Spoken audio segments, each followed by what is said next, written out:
সরকার ব্যবস্থার প্রতি সাধারণ মানুষের আস্থা ফেরানোকেই এই মুহূর্তের সবচেয়ে বড় চ্যালেঞ্জ বলে মনে করছেন নোবেলজয়ী অর্থনীতিবিদ ডক্টর মোহাম্মদ ইউনূস। তিনি বলেন, বিশ্বাস রাখুন, আর কারো ওপর হামলা হবে না। বিভিন্ন স্থানে আইনশৃঙ্খলা পরিস্থিতির অবনতি এবং সংখ্যালঘুদের ওপর হামলাকে ষড়যন্ত্র মনে করেন তিনি।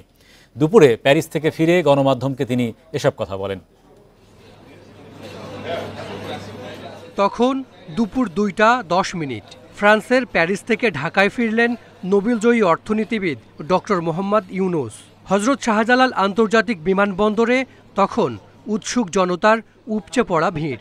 তাকে স্বাগত জানান বৈষম্য বিরোধী ছাত্র আন্দোলনের সমন্বয়ক, 3 বাহিনী প্রধান, শিক্ষক, শিক্ষার্থী এবং বিভিন্ন শ্রেণী পেশার মানুষ। পরে গণমাধ্যমের মুখোমুখি হন ডক্টর ইউনূস। শিক্ষার্থীদের প্রতি কৃতজ্ঞতা জানিয়ে স্মরণ করেন পুলিশের গুলিতে নিহত আবু সাইদকে। বলেন, অর্জিত স্বাধীনতা রক্ষা করতে হবে, তরুণদের শক্তিকে কাজে লাগিয়ে গড়তে হবে দেশ, ফেরাতে হবে সাধারণ মানুষের আস্থা। আপনারা সহিংসতা থেকে দেশকে রক্ষা করেন, যাতে আমরা যা আমাদের ছাত্ররা আমাদেরকে পথ দেখায় সেই পথে আমরা এগিয়ে যেতে পারি। এটা একটা খুব সুন্দর দেশ হতে পারে। বাংলাদেশ একটা খুব সুন্দর দেশের সম্ভাবনাময় দেশ, কাজে এই সম্ভাবনাগুলোকে আমরা নষ্ট করে দিয়েছি। ডক্টর ইউনূস বলেন, সবাইকে সঙ্গে নিয়ে দেশ গড়তে চান তিনি। এজন্য তার উপর আস্থা রাখতে দেশবাসীর প্রতি আহ্বান জানান তিনি। দেশবাসীর কাছে আমার আবেদন, আপনারা যদি আমার উপরে বিশ্বাস রাখেন, আমার উপরে ভরসা রাখেন, তাহলে নিশ্চিত করেন যে দেশে কোনো জায়গায় কারো উপরে হামলা হবে না। এটা আমার কথা যদি না শোনেন আপনারা, তাহলে আমার প্রয়োজন এখানে নাই। আমাকে বিদায় দেন, আমি আমার কাজে থাকি, সেখানে আমি ব্যস্ত থাকি। যদি আমাকে প্রয়োজন মনে করেন, তাহলে আমাকে প্রয়োজন মনে করলে আপনাদেরকে দেখাতে হবে যে আমার কথা আপনারা শোনেন। দেশ জুড়ে আইন শৃঙ্খলা পরিস্থিতির অবনতি, বিভিন্ন স্থাপনায় আক্রমণ এবং সংখ্যালঘুদের উপর হামলাকে ষড়যন্ত্র মনে করেন ডক্টর ইউনূস। সারা বাংলাদেশ একটা বড় পরিবার, এই পরিবার আমরা একসঙ্গে চলতে চাই এবং আমাদের মধ্যে দ্বিধা দ্বন্দ্ব যা কিছু থেকে সরিয়ে ফেলতে চাই। যারা বিপথে গেছে তাদেরকে পথে আনতে চাই, যাতে করে একসঙ্গে আমরা কাজ করতে পারি। এর মধ্যে আমরা শুনলাম, আসার পথে শুনে আসছি যে এখানে আইন শৃঙ্খলার ব্যাঘাত হচ্ছে, মানুষকে আক্রমণ করছে, ঘরবাড়ি জ্বালিয়ে দিচ্ছে, সম্পদ জ্বালিয়ে নষ্ট করছে, চুরি করছে, দিয়ে যাচ্ছে। এগুলো হলো ষড়যন্ত্রের অংশ।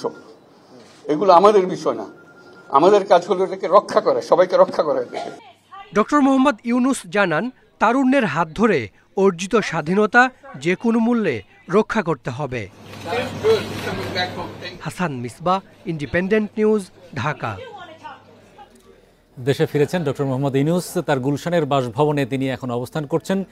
সেখানে রয়েছেন আমাদের সহকর্মী মাহমুদুল হাসান। মাহমুদুল হাসান, তার বাসভবন ঘিরে আইন শৃঙ্খলা রক্ষা বাহিনীর উপস্থিতি কেমন এবং উৎসুক জনতা বা শুভাকাঙ্ক্ষীরা সেখানে গিয়েছেন কিনা?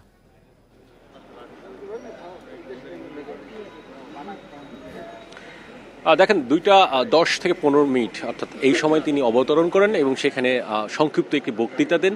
এরপর সেখানে বৈষম্য বিরোধী যে ছাত্রদের যে আন্দোলন, সেই আন্দোলনে যারা নেতৃত্ব দিয়েছেন তাদের সঙ্গে তিনি বৈঠক করেন এবং সেখানে সুশীল সমাজ সহ 3 বাহিনীর প্রধান ছিলেন।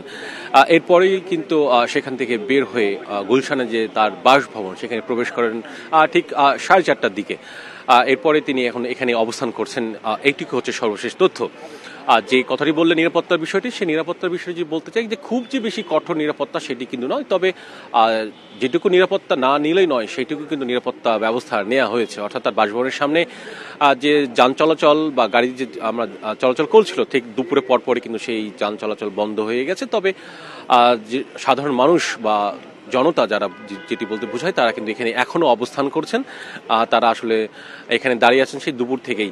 এবং একই সঙ্গে যদি আরেকটি কথা বলতে চাই, তাহলে তিনি যখন বাসভবনে প্রবেশ করেন 4:30টার দিকে, তিনি গাড়ি থেকে নেমে এসে এই যেখানে আমি দাঁড়িয়ে আছি সেই সড়কে কিন্তু তিনি এসে দাঁড়ান এবং সামনে যারা দাঁড়িয়েছিলেন যে জনতা, তারা তাদের সঙ্গে কুশল বিনিময় করেন, তাদেরকে হাত নাড়িয়ে শুভেচ্ছা জানান এবং একই সঙ্গে তাদের সঙ্গে 2 থেকে 3 মিনিট কথাও বলেন। এবং সেখানে যারা ছিলেন অর্থাৎ যে সাধারণ মানুষ, তারা কিন্তু তাদের কাছে কিছু দাবিও পেশ করেছেন বলা যেতে পারে। অন্যদিকে পুরো যে নিরাপত্তার বিষয়টি, সেটি পুরো নিরাপত্তার বিষয়টি আসলে সেনাবাহিনী দেখছে। এখন সেখানে অবস্থান করছেন তার বাসভবনে নোবেলজয়ী ডক্টর মোহাম্মদ ইউনূস, এবং কিছুক্ষণ আগে অর্থাৎ 10 থেকে 15 মিনিট আগে ঢাকা বিশ্ববিদ্যালয়ের শিক্ষক আসিফ নজরুল কিন্তু এই বাসভবনে প্রবেশ করেছেন। বলা যেতে পারে যে অল্প কিছুক্ষণ পরই হয়তো বা রাষ্ট্রীয় অতিথি ভবন যে যমুনা আছে সেখানে যাবেন, তারপরে 8টার দিকে যে শপথ গ্রহণ হওয়ার কথা রয়েছে সেখানে শপথ গ্রহণ করবেন। তো এই ছিল মোটামুটি এখানকার সর্বশেষ। ধন্যবাদ মাহমুদুল হাসান। সরকার পতনের পর টানা তৃতীয় কার্যদিবসে শেয়ার বাজারে বড় ধরনের উত্থান অব্যাহত ছিল। বৃহস্পতিবার ডিএসইর প্রধান সূচক বেড়েছে 306 পয়েন্ট। 2013 সালে সূচকটি চালুর পর আগে কখনো একদিনে এতটা বাড়েনি। এ সময় লেনদেন ছাড়ায় 1600 কোটি টাকা। হাতবদলে অংশ নেয়া 398টি কোম্পানি ও মিউচুয়াল ফান্ডের মধ্যে দর বেড়েছে 364টির, কমেছে 27টির এবং অপরিবর্তিত রয়েছে 7 প্রতিষ্ঠানের শেয়ার দর। সবচেয়ে বেশি লেনদেন হওয়া প্রতিষ্ঠানের তালিকায় প্রথম সিটি ব্যাংক, আর শতাংশের দিক থেকে দর বৃদ্ধির তালিকায় প্রথম ইবিএল এনআরবি ফান্ড। অন্যদিকে চট্টগ্রাম স্টক এক্সচেঞ্জে সার্বিক সূচক বেড়েছে 850 পয়েন্টের বেশি।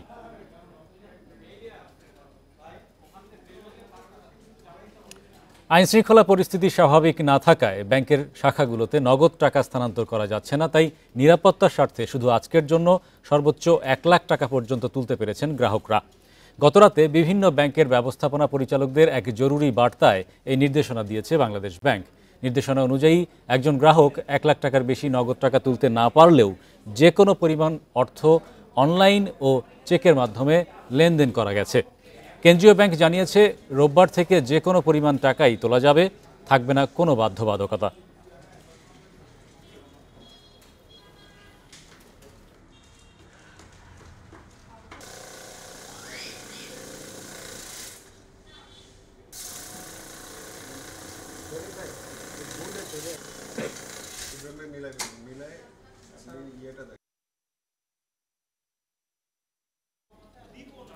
এই ছিল আজকের অর্থনীতি সারাদিনে। ইন্ডিপেন্ডেন্ট টেলিভিশনের সব খবর জানতে চোখ রাখুন ফেসবুক, ইউটিউব এবং এক্সে। আমন্ত্রণ আমাদের পরের আয়োজন।